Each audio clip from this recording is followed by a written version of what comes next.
How often do you travel in a cab? Maybe you are watching this right now while traveling in a cab yourself. How safe is that cab that you just got into? Do you trust the man behind the wheel?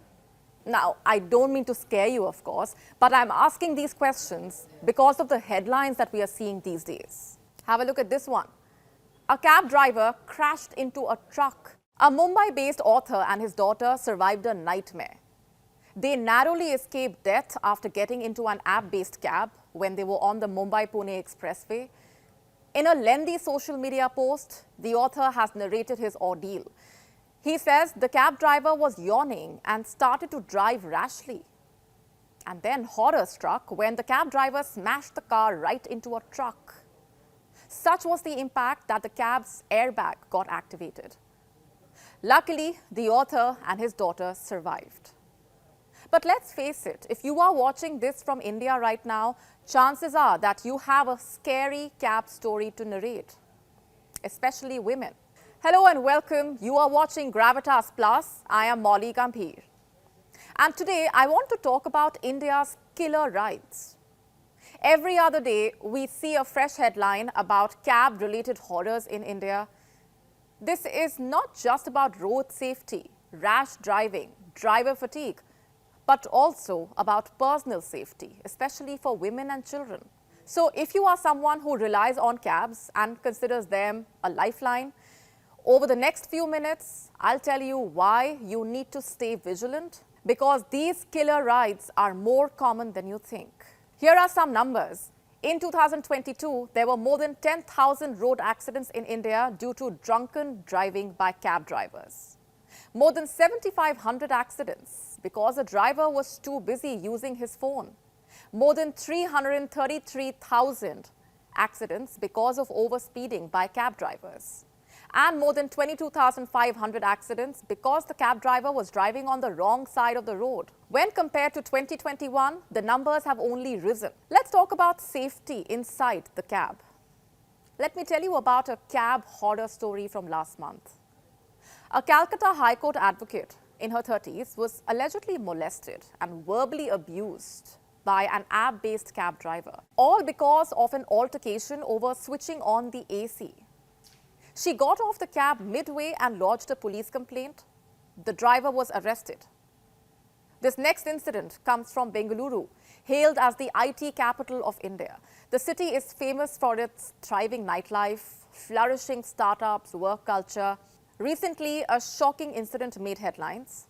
One woman cancelled her cab request. Upon cancellation, the cab driver reportedly called her, repeatedly so. According to reports, he screamed at her, asked her to check her WhatsApp, and what's more, these reports say he had spammed her with obscene pictures and videos, with his own nude videos and pictures. A case has been registered against him for sexual harassment. And there are more horrifying incidents.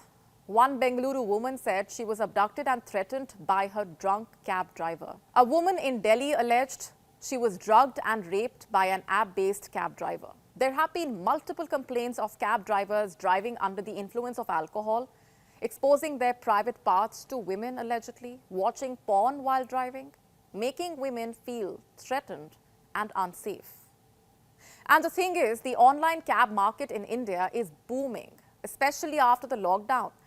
More players, in fact, are entering the sector. There is a change in the mindset among young professionals as well.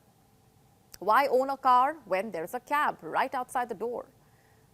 The ease of clicking and booking cabs has, of course, attracted users. The easy availability, rapid access, attracting investors to the cab aggregator business. In fact, ride-sharing or carpooling is seeing great demand as far as these app-based cabs are concerned.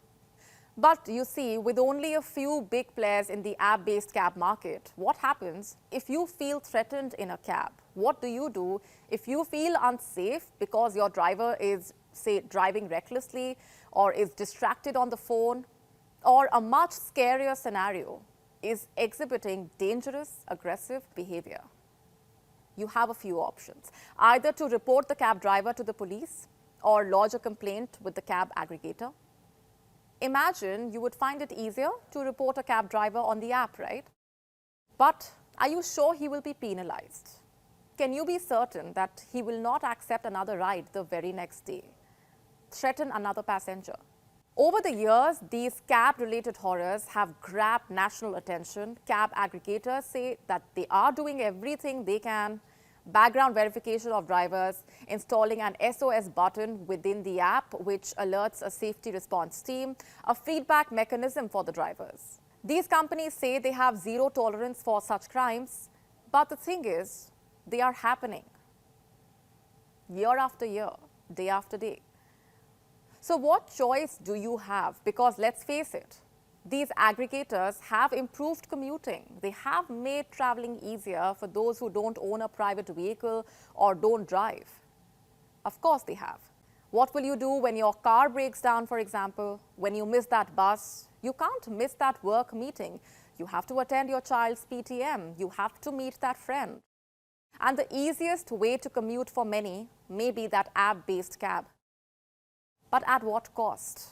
Do check the driver's rating on the app. And before you get into the cab, let someone know. Share the cab details with a friend or family member. Once inside the cab, stay vigilant. If your driver is appearing inebriated, distracted, or behaving inappropriately, get out of that ride.